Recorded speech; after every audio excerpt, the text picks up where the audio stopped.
Bonjour à tous, aujourd'hui une vidéo pour celles et ceux qui doutent, à ceux qui sont dans le désespoir, à ceux qui sont perdus en ce moment, qui sont dans le brouillard.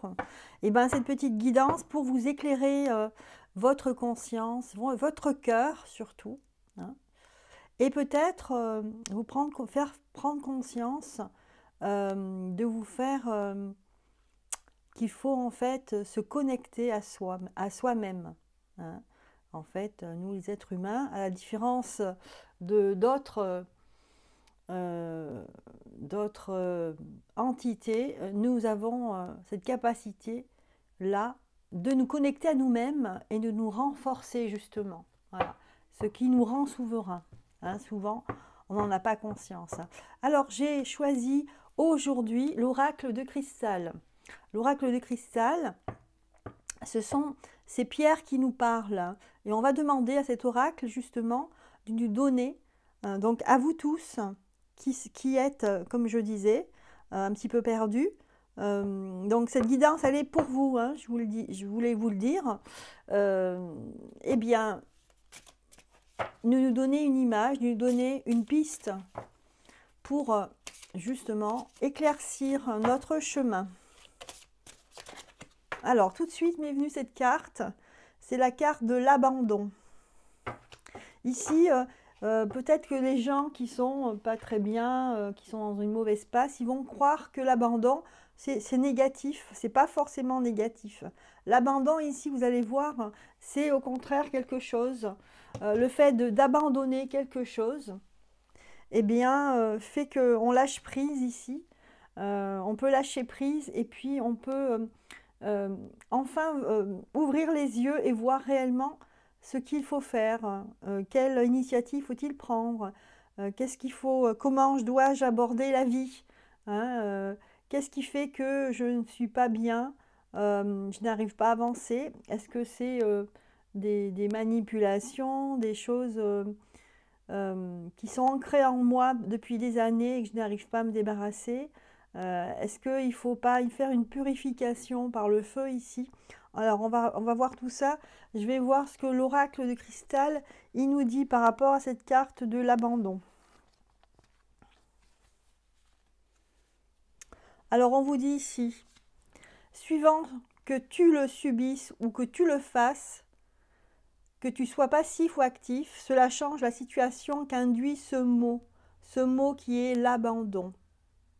L'abandon subi met en relief le pouvoir que l'autre a sur toi. Et lorsqu'il te quitte, tu te sens délaissé, négligé, vidé, seul.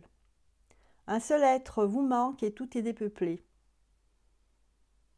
Si l'abandon se présente, c'est qu'il est temps pour toi de ne plus vivre à côté de toi, de ne plus vivre pour l'autre.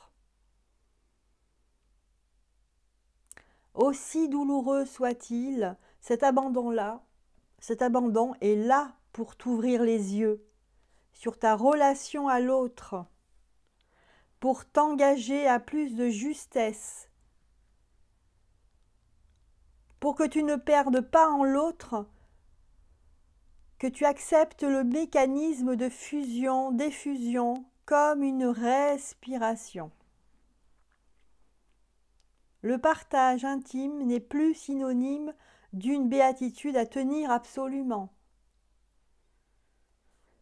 Tu te sens perdu lorsque le bien-aimé ou la bien-aimée n'est plus à tes côtés. C'est un vide qui t'aspire en une dépression salutaire. Dans ce néant, tu vas te trouver. Cela nécessite d'accepter de s'abandonner au temps de l'abandon, de s'en remettre au pouvoir de la vie et non pas au pouvoir de l'autre. Donc là, il y a une nuance, bien sûr.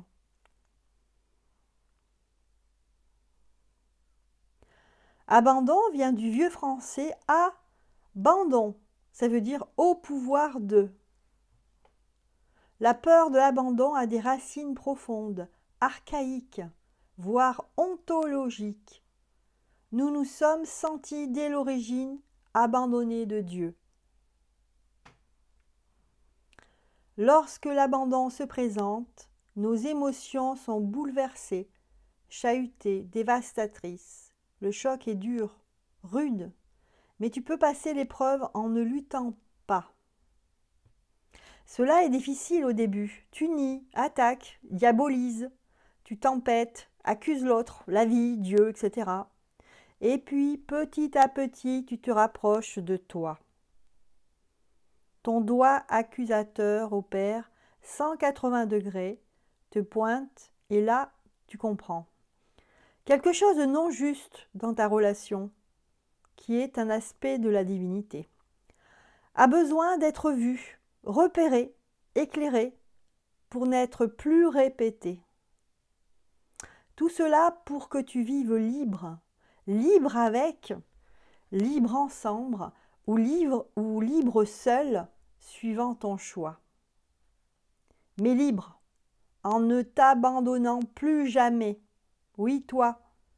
Il n'y a plus alors de « j'abandonne, je t'abandonne, je suis abandonné ». Il n'y a plus que « je m'abandonne ». Voilà, c'est une carte très très forte ici, qui peut parler à pas mal de monde. Et ça donne le sens et la valeur de ce mot qui est l'abandon, hein, et qui affecte beaucoup, beaucoup de personnes. Voilà, ça concerne les humains. Alors, avec cette carte, l'abandon, je vais maintenant tirer d'autres cartes. On va prendre donc le temple de la déesse et faire une guidance pour vous. Voilà, toujours dans le même contexte.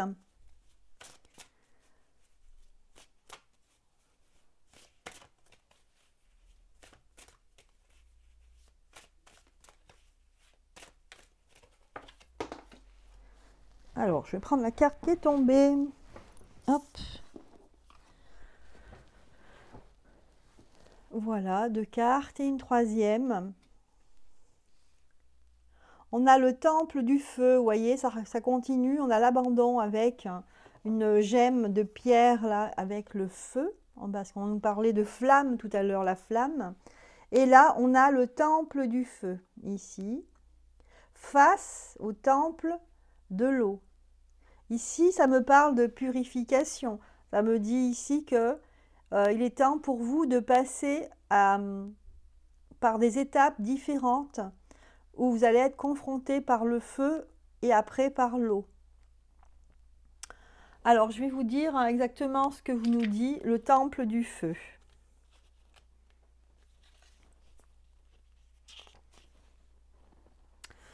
Espace sacré de la créativité, de la transformation, de la passion. De l'impulsion à la création. Apprenez à vous occuper de la flamme de votre cœur. En fait, ici, ce qu'on vous dit ici, c'est de vous aimer. Hein, de pas trop de vous faire influencer par l'extérieur, mais de vous reconcentrer sur vous-même. Hein, de vous aimer, de prendre soin de vous. Quand on parle de flamme de votre cœur, eh bien, c'est votre cœur, c'est vous-même, de vous aimer, vous donner. Entretenir la flamme, c'est aussi de continuer à vous aimer tel que vous êtes. Le fait d'entendre ou de voir des choses négatives à l'extérieur de vous, vous affecte, affecte votre cœur. Votre cœur, en fait, il perd de sa flamme. Donc là, il faut réaviver cette flamme. Qui fait que vous êtes fort, hein, que vous êtes volontaire, vous êtes voilà, volontaire pour atteindre vos objectifs personnels. Il faut prendre soin, on vous dit ici, de la flamme du foyer, ainsi que de la flamme sacrée du temple. Donc le temple, c'est votre corps, hein, votre corps qui est très important. Étincelle de la déesse dans votre vie quotidienne. Voilà. N'oubliez pas que le feu peut également détruire et brûler ceux qui ne sont pas encore prêts à l'enrayer et à le canaliser. Voilà. Donc, quelque part aussi, c'est par rapport à ce que vous entendez, ce que vous voyez, de quoi êtes-vous capable? N'allez pas trop loin, on vous dit ici. Ça me fait penser aussi le fait de se brûler les ailes, hein, dans le feu ça fait penser aussi à I comme Icare. Bon, c'est des petites choses qui me viennent comme ça dans la tête, mais ça fait un peu penser à ça, c'est-à-dire que, attention, de ne pas trop vous investir et de penser à vous, hein, et de toujours entretenir cette flamme que vous avez dans votre cœur. Donc voilà la première chose avec le temple du feu. Et ici, vous voyez, on le met face ou en contre ou face au temple de l'eau. Ici, on vous dit, et en fait, en même temps, c'est sur la même ligne, hein, c'est égal. C'est-à-dire qu'il faut entretenir ici la flamme, l'amour qu'on a pour soi, hein, il faut se préserver, tout en ne se brûlant pas, mais il y a aussi penser au temple de l'eau. C'est un espace sacré. Donc c'est l'espace sacré des émotions profondes, des lumières et des ombres des abîmes de la conscience. Elles peuvent faire affleurer d'anciennes blessures antérieures. L'eau inspire les visions, apporte des dons de guérison dans la coupe de votre Graal intérieur qui détient Viviane, la dame du lac. Apprenez à naviguer avec conscience et sagesse, mais aussi à jouer avec les vagues. L'énergie et la pensée peuvent être comme l'eau qui coule sans jamais s'arrêter. Et ça s'adapte donc pour surmonter les obstacles. Il y a aussi une chose, c'est que l'eau lave tout. Elle purifie, elle lave, elle nettoie. Elle peut nettoyer les petites choses, les petites bribes, les petites salissures de votre cœur. Elles peuvent nettoyer. Donc l'émotion, on vous dit ici, n'hésitez pas à pleurer, à vous baigner, à pleurer, tout ce qui est en contact avec le liquide pour faire évacuer vos émotions, votre trop-plein en fait ici. Trop-plein de tristesse aussi. Et nous avons ici, donc en synthèse ou en résultante, on a Artha ici, c'est le numéro 4. Alors je vais vous dire avec le numéro 4 ce que Artha nous dit. Artha apporte l'éveil des sens, c'est-à-dire que entre le feu et l'eau, eh bien Artha est là pour vous apporter cet éveil. Tout ça, ça amène l'éveil des sens et de l'esprit. La protection, tout ça c'est de la protection, tout ça c'est de la croissance. La jeune énergie du printemps, hein, d'ailleurs printemps qui arrive bientôt. Le dynamisme vibrant.